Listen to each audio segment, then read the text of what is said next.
So it's announced that Tamworth have got new ownership. Dawn Group have come in, and I'm joined by Tamworth supporter Ronan to discuss that on this special podcast. Ronan, firstly, you must be absolutely buzzing at the moment with this news. How are you feeling? Yeah, tough, mate. I mean, it's been on the cards for a while. There's been rumours for 5 or 6 months before it kind of announced. It's been exactly what we've needed for years and years. It's just really exciting. You know, obviously we don't know what's going to happen. We don't know what the future looks like. But he's saying all the right things at the moment. They've got a lot of money, and they're promising a lot of things. So hopefully, it's not one of these American owners that come in and promise the world and not deliver. You hope it's not just a toy for them, so they actually are invested. So he's saying the right things. He's started really positively. Massive change in like the social media since he's came in. You know, loads of posts on there, loads of interaction with the fans. You know, we had a fan fest Saturday just gone. Quite a load of fans were there. Put on a concert, food, all for the fans to come in, meet him. He's been really open and honest, you know, really transparent with the fans, and I think that's what we've needed. And I think actually it's what most clubs in the modern day need from their owner now, that communication, which hasn't been there previously. You mentioned there, and I actually watched the interview that they all did, and Abdullah Ashraf, of course, the chairman, came on, and he actually stated about American ownership, because once it's got a bad reputation in England, but it's certainly got a mixed reputation, hasn't it? Like, it often feels like it goes one way or the other. It's never going to be stale, I suppose, when Americans come in. But, you know, you look at, of course, what's happened at Wrexham, but then you could also flip that and look at a club like Dagenham, where it's gone horribly wrong with American ownership in the past. And he alluded to it, didn't he? Which I thought, you know, it shows to me that he's got a bit of knowledge about him. You know, he alluded to the fact that, you know, American ownerships, we've got a bit of a bad reputation in his words, but he's a football lover. And I think if I was a Tamworth supporter hearing that, it would give me so much more positivity, but I'd also feel a lot more comfortable instantly after someone's stating that. Oh, mate, yeah, 100%. Like I said, he's made a really good first impression. He's engaging with the right people, engaging with the fans. He's listening to us, which I think is really important. You know, some owners sometimes they come in, run it how they want, and they won't listen to anybody. So he's appointed the CEO in Scott Rickards, who's been the general manager for years at Tamworth, which I think is a really good move, because he's got someone there that knows the club inside out, played for us, been a club legend, really. So, you know, I think the initial kind of worry was, you know, is he going to get rid of the manager and get a big name in? Is he going to, you know, start selling like corn dogs at the get? You know what I mean? But he seems like he's very clued up on it. He had a stake, I think, in Truro. That company did an 8% stake, so he knows the league. He knows kind of what it's about. And yeah, I think like the people he's brought in with him as well. He's brought a lad called Nathan in as well, like a business partner that he's worked with in the past. He's going to be the director, I believe. So again, they've all worked in football. So obviously they've got a huge stake in a football club in America as well. So they've taken that side, very similar to Tamworth, really. Kind of a, you know, I'm not going to say poor setup, because that's kind of a bit unfair on Tamworth and them, but they're looking to improve things and for the community as well, which was nice to hear. But sometimes, you know, we see with new owners, they don't understand the community, they don't understand what it means. Abdullah's actually been to loads of pubs in the town. He's made an effort to getting to know people, and to get the history of the town. He talks about the castle. So he's had a genuine care about the town as well. What's something I want to know as well, and I think a lot of people do. Dawn Group. I think a lot of people want to know. I saw, I suppose, the interview that they did with the supporters. But what is Dawn Group in general? Like, how have they kind of made their money? You know, the background to it overall. Yeah, so they deal in real estate. They're a company based in America. I don't know too much about the ins and outs of Dawn Group themselves. All I know is that they're absolutely minted, got a lot of money. And what I would say, okay, about Abdullah is he's a young lad. He's 24.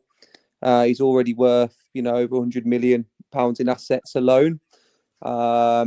Which goes to show really how dedicated he is, how passionate he is about whatever he puts his mind to. The commitment, the drive to have a successful business like that, and to lead such a group of people at such a young age, I think is a really good sign for us. So I'm not worried in the slightest. I think we're in really good hands. What I would say is the current chairman, well, the old chairman we had, Bob Andrews, was with us for a long, long time, and he cares deeply about the football club, and he wouldn't have gave that role to someone who he didn't think was capable or a safe pair of hands.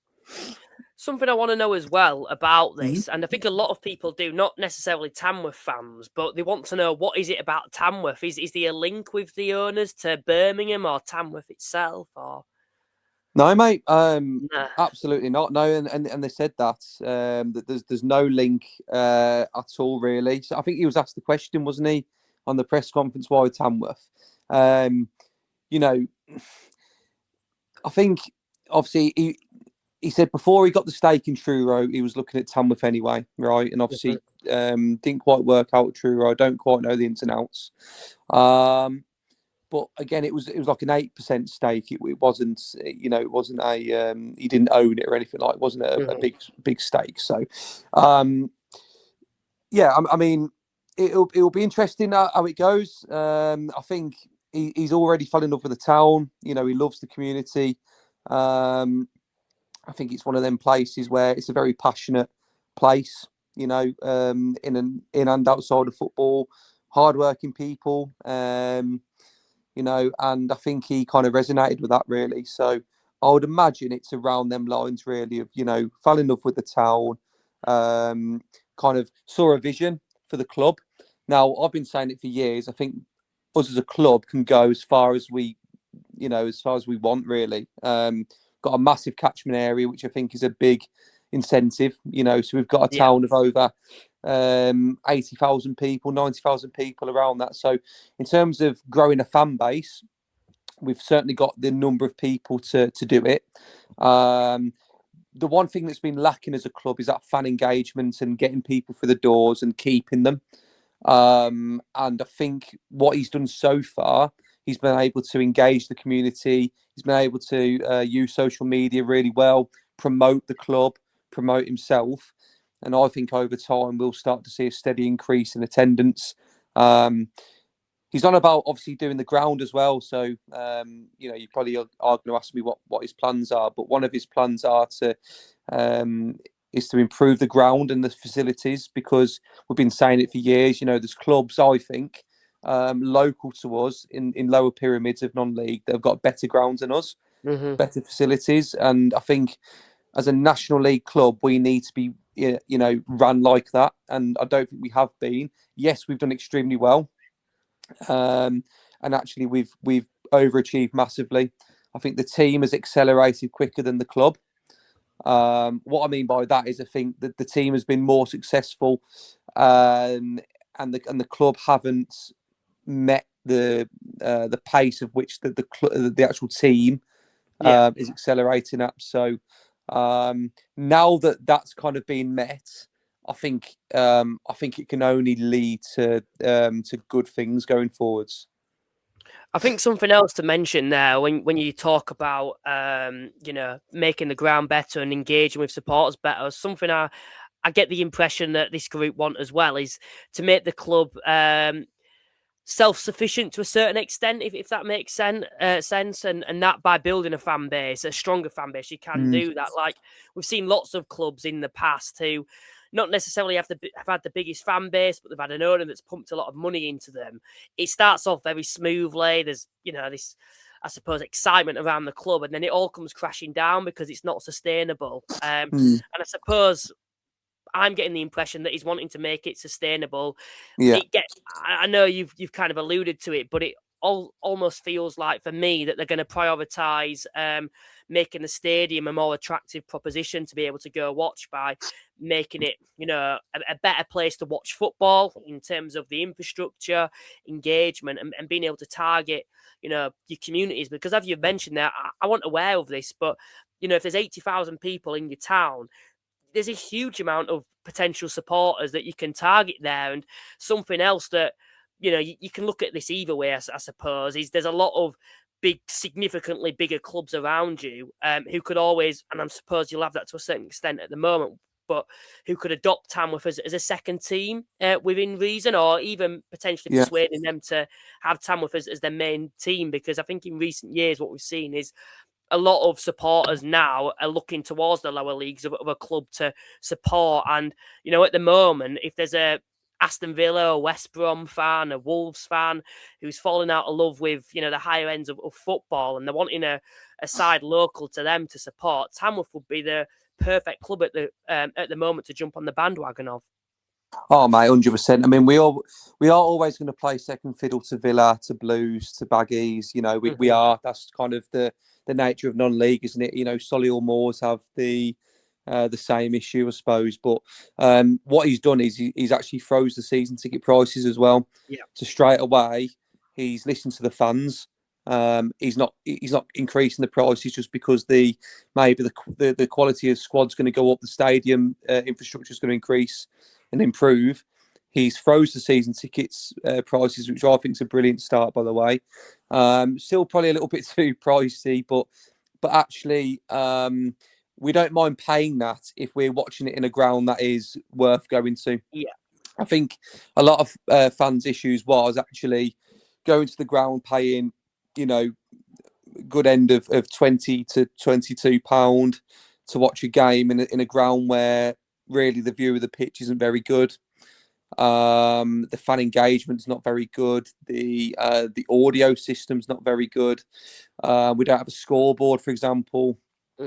So all of these things, really, I'd be looking at it as a massive project, and actually there's so much you can do. So his main priority, really, because the council own the ground, is to buy the lands and buy the ground. So he's then able to invest in it fully. Because at the moment we're kind of restricted because of the council owning it. There's so much to do, and I think actually he's not one of these that's just gone, right, we want to get EFL straight away. He's not. He's not said that. It's going to take time. We're not going full time straight away. I said to you off air, Luke, we're going hybrid next season, with a view of retaining and signing players this season, with a view of them going into full time the season after, which I think is, you talk about sustainability. That's a sustainable way of recruiting, right? Yeah. And I think again, it's not just the ground that's going to improve; it's the player experience. So they're actually going to look at things, I think, like improving the facilities for players, for staff, for managers, not just our manager, but obviously the academy managers, the coaches. So in terms of sustainability, I think he's got a long-term vision in his mind, what he wants to do. I think he's very clear and set on how he's going to do it. And he's not one who's just going to rush into it straight away and expect success straight away, because we all know, Luke, that this league is challenging at the best of times. It's tough. There's a lot of big clubs in this league compared to us. But then there was loads of big clubs compared to Harrogate when they went up, when Bromley went up. It's how you'll ran off the pitch for me. And your yes, money's a big part of it, and I think what you'll see is kind of when we go full time, we'll be looking at them players and we'll be able to compete with the likes of we'll probably be able to get some more northern players, so we'll be able to pay the wages better, give them a better deal, more players from down south. The benefit for us, and I think another reason you asked there about why Tamworth, well, we're centralised, which means we're not massively far away from anywhere. So we are able to recruit from south, from up north, and I think that is also a big benefit for us. So yeah, I mean, it all looks good at the moment. But again, talking's cheap. You've got to back it up. Yeah. I think when you look at the previous owners as well, in comparison to budgets, I can't think of a better well-run club. It always did feel like, for me, imagine Tamworth if they just had a little bit more of a budget to them, because you look at the past, not just the last 2 years, but the past 4 years, back-to-back promotions, Yeah. when you were major underdogs, particularly in that second season, but then coming into this league, including myself and most people, I think we wrote you off, particularly in that first season, I to go wrote us on to off. finish 10th. Then Yeah. this year again, 11th place finish. And I don't think there'd be many people out there, even if you kept the previous owners, who'd be looking at Tamworth and thinking next season, yeah, they're not good. They're going to be down there. I think under someone like Andy Peakes, it feels like to me you're always in safe hands. And that's something that impresses me about the current owners as well. Morecambe, I think, is a prime example. When they had their takeover, Derek Adams straight away was sacked. And I think a lot of people were unsure about that. And I think that was kind of hidden in a way, because I think, well, we've got a takeover, so we can't complain. But at the time, that was clearly the wrong decision. What it feels like this group are doing, they're not just coming in straight away, bringing a profile that they like, a big name, as you mentioned earlier. They're sticking with Andy Peakes, who deserves the opportunity, in my opinion, to be given this role with this new project to see what he can do. Oh, mate, honestly, he's. I think well, for one, you won't find a Tamworth fan who's got anything bad to say about Andy Peakes or his management staff. He's by far, in my opinion, I think a lot of fans' opinion, the best manager the club's had in terms of his success and over a short period of time. 2 promotions, 2 mid-table finishes in the National League as a part-time team. Third round FA Cup, beating Burton away. Tottenham at home. The guy is incredible, really, and imagine what he can do with a budget. I've been very surprised actually that no one's kind of gone in for him, to be honest, because I think he's got so much to give. He's a very, very good manager, very good person as well. He's someone who everyone gets along with at the football club. All the players speak very highly of him. And yeah, I think in order for it to work and to get fans on side, you have to give Peaksy a chance. Simple as that. Because, like I said, when Morecambe did it, when they got rid of someone who's been there for years, backfired. And straight away, I think that's a really good example of how not to do things. Yeah. Obviously, they've kind of sorted themselves out now. I think they're, with Lakeland in charge, obviously you'll know a bit about him. And obviously the recruitment they've done, they look very strong for next season, to be fair. But they got off to a really bad start and a bad foot, and actually we've had the opposite here. But yeah, absolutely. I'm really happy that Peakes has been given the chance, because he absolutely deserves it. And like I say, I think he's actually been made full time before this takeover happened. But in terms of the players, they've remained part time. His coaches have remained part time. So he's going to have more contact time with the players when they go full time. And I think really a person of his quality and the way that he manages a group, I think he's the man. Because we're talking about EFL here, so this is their goal. At the moment, it's laughable. Tamworth EFL, like.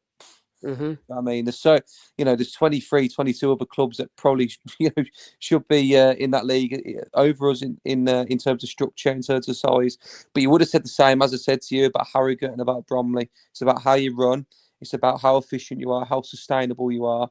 And Peaksy reminds me of the managers like a Weaver at Harrogate, and like who was the Bromley gaffer? Woodman, yeah. So he's very similar. The similar kind of traits, personalities.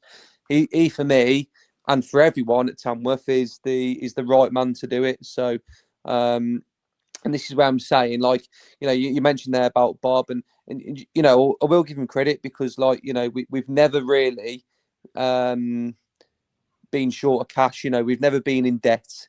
We've just kind of trickled along nicely. But how long do you do that for? You know what I mean? So I think we had to do something. It's been crying out for years for new voices, because fan engagement has been an all-time low, really, up until this point. And fans get really frustrated with it. You know, you might look at it on paper and think, blimey, like we are doing really well. And the team, you know, we can't ask any more. The No. team are absolutely brilliant. The manager's brilliant. The players are brilliant. They'll give everything every single week, home and away. That's never been the issue. The issue's always been how we have been run off the pitch and the communication and the treatment of some fans and the stewarding, etc. The standard of the ground, you know, the fact that we haven't got a cover, Castle End.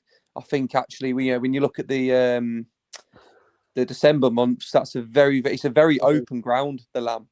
So Yeah, I you're think I came in naturally, January with Halifax one yeah, year, and I remember it. and it's freezing, right? So Yeah, having a proper kind of stand behind there is going to make a massive difference. I think he's looking at improving the whole ground, not just that one side of the ground. He's looking to improve the whole ground. And the way he was talking, obviously, we've got a 4G pitch at the minute. He wants to get EFL. Well, that's going to have to be binned off. Yeah, we can't have a 4G pitch, which has been our advantage, I would say. You know, we've had loads of teams come here over the last 2 seasons that have really struggled to cope with the Astro. So be interesting to see how we adapt to that when we go back to grass. I still think it's a very tight ground and you're very close to the fans, and I hope that doesn't change, because that's what makes the Lamb the Lamb. You know, we don't want it to lose its character. We still want to be close to the ground, but yeah, there's loads of things that they can do to improve the infrastructure. Little thing, you know, like scoreboard, having a scoreboard. Little things like that go a long way. You know, we've never had one. You know, it's crazy. We're in the National League. You know, the Step 5 clubs local to us that have that, and we don't. So we've made it. You know, Bob invested in a fan zone, which, you know, to be fair, serves its purpose. But invested in the Astro pitch, which is self-sufficient. So wherever I think, to be fair, that's been paid off now, because the amount of people that use it is such a good money churner for the club. yeah. So again, how do we then replace that? Now, the way they were talking, they're looking at training elsewhere, so building or purchasing a facility elsewhere, which would be Astro, so you can still hire out that venue. So in essence, it's similar to what Solihull have done. Try and move to a permanent training ground. Whether that be built or move into or training somewhere different, certainly on an Astro pitch, so you can hire it out. And then obviously that means then that the pitch at the Lamb would just be used for match days and not kind of Monday to Sunday, which it is at the minute.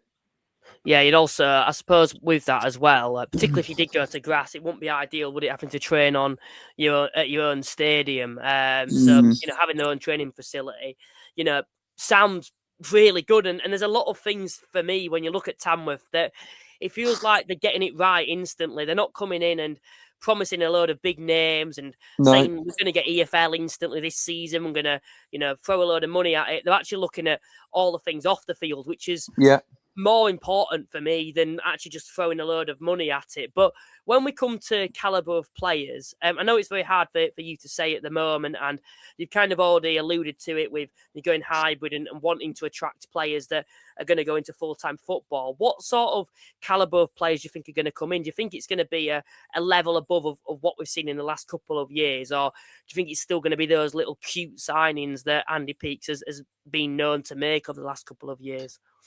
Great question, mate. I think this season there'll be a view of players coming in. So whoever's signed, I think, I mean, I might be wrong here, but I think whoever signs this year will be looking to go on next year and the years after.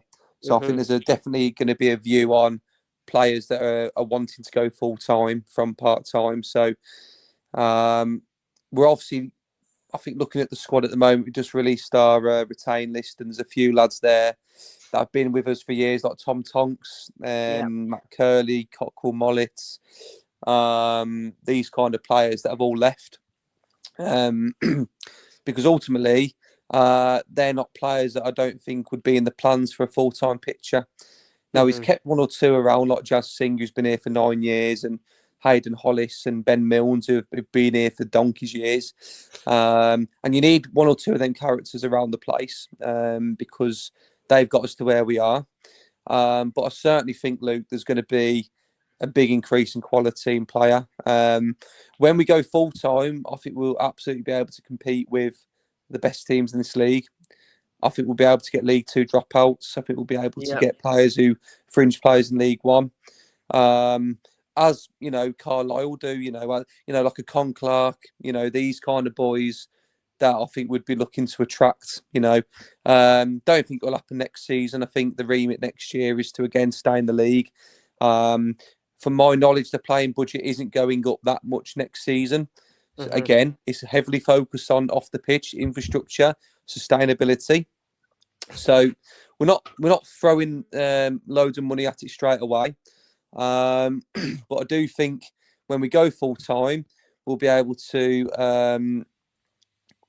compete with the big boys in this league in terms of players, and ultimately, I think that will result in hopefully a higher output. But who knows?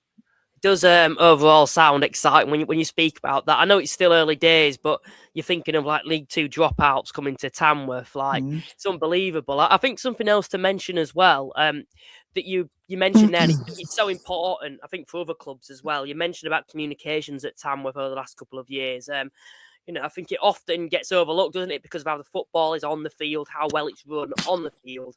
But it's very frustrating as a supporter, particularly of that football club, when there's communications off the field that aren't particularly going well. There's a number of clubs in this league who do very well on the field, overachieve, but then off the field it's holding them back. And I suppose that's something with Tamworth, as you've mentioned there, over the last couple of years, could have been potentially what has held them back in terms of increasing that support. And under new ownership now, it must be so exciting. In terms of the infrastructure then, which I think is what's going to be prioritised, as you've mentioned, how big are we looking at this kind of, rebuild? You've mentioned there that every stand is likely going to be changed. Is it going to become like a stadium, one of the bigger stadiums in this league, do you think? Or I would like to think so over time, yeah. I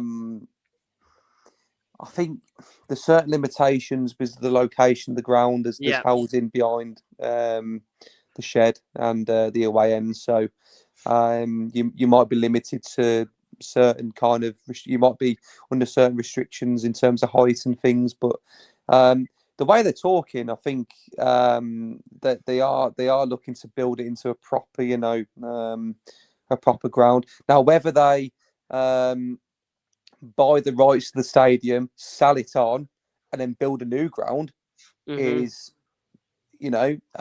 also out there. There's quite a lot of land in Tamworth, which I think they would have the money to build on. And that is also, probably in the back of their mind, a long term vision is potentially to, look at something like that. But then again, if you're going to improve the Lamb, then you may as well stay at the Lamb. So one of them, really. I think it just depends on how they see it, how they want to go, how they want to do it. I think a lot of it they'll listen to fans as well. So I think if the fans turn around and say we want to stay at the Lamb, then he comes across as the kind of guy that will listen to us. Just touching back on the previous ownership, I think the big problem was last season they alienated a lot of the fan base after the Tottenham game. So obviously it was well known that the pricing structure for that game, a lot of money for a ticket, and there was a lot of loyal fans that go week in week out that couldn't go because it was kind of they prioritised tickets to certain people, and there was a load of fans that go week in week out for years that weren't able to go in arguably our biggest FA Cup game, certainly at the Lamb, from what I can remember, and that I think killed a lot of the enjoyment out of going to Tamworth for a lot of people, and also we signed. I think we signed a player, or we signed 3 players on loan last season. Now, obviously, we made a lot of money from the cup runs, a lot of money from TV rights. Obviously, being on the FA Cup, being in this league, you get money. You get TV rights from National League, and we're all thinking, well, where's the money going? Because when we signed players last season, we were reliant on the fans to pay some of the players' wages. Now, that to me just didn't sit right at all, because we've earned all this money, right, from FA Cup runs and TV rights and all this. And then you're asking fans to pay for some of the wages of the players. That to me just didn't. And I get it. We're a part-time club. There's debts that would have had to been paid off. We're not made of money. I totally get it. But that to me was, I didn't go then for a long time, because I thought, you absolutely are taking the mick out of everyone. So for me, it was a much needed change, mate. And it's a new dawn, as they keep saying. And I genuinely do think over time we will be Burton done it. Burton, if you look at their ground, very similar. Their ground, their old ground was very similar to ours. I don't like Burton Albion. I'll put it out there. They're one of our rivals, but actually, when you look at it, they've sustained a long period of time in the Football League. They've done it right. They've built the ground, and I think really that's how I see Tamworth going. That is exciting overall. When you think of how far they've gone, and they are, I suppose, a prime example of a side of, that you can potentially look at and inspire to be like. And the thing is with them is they've always remained sustainable to a certain extent. Like, you've seen a lot of sides, as I've repeated earlier, have kind of gone through the leagues and then have just shot straight back down. And even like sides that, for example, is completely different, are well-run clubs that are very sustainable themselves.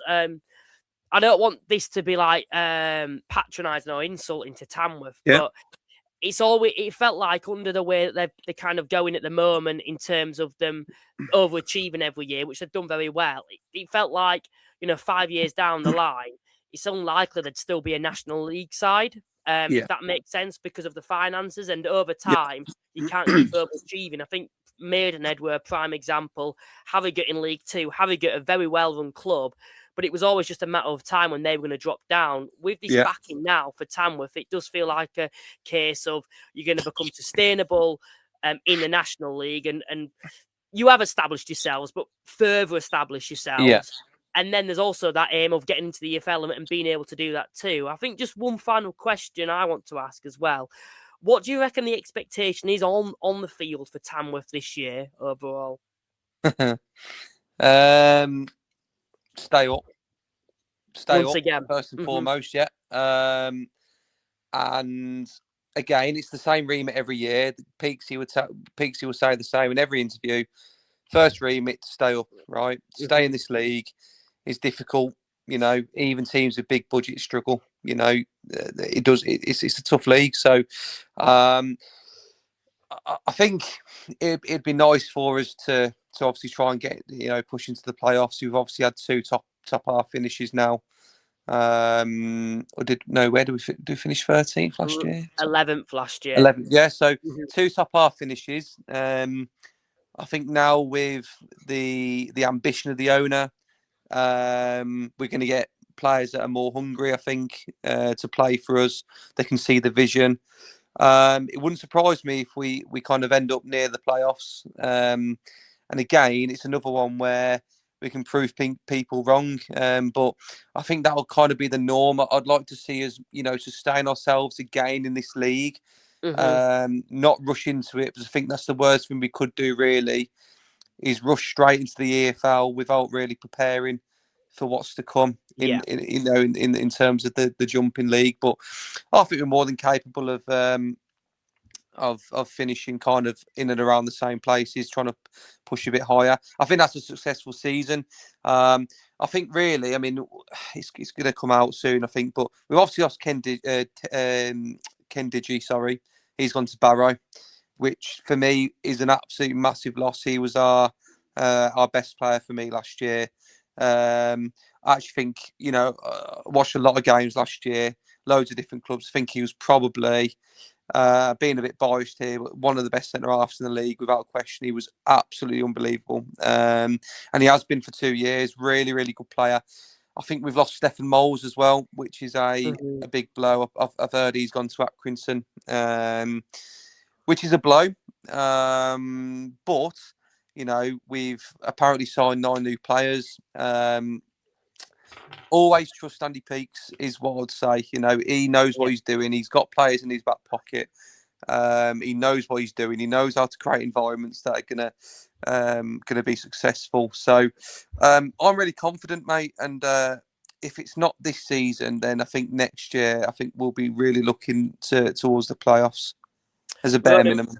Ronan, really appreciate you joining me to talk everything Tamworth after the takeover. Please, everyone, remember to like and subscribe. It genuinely does go a long way if you can do that. And let us know your thoughts on the takeover in the comments.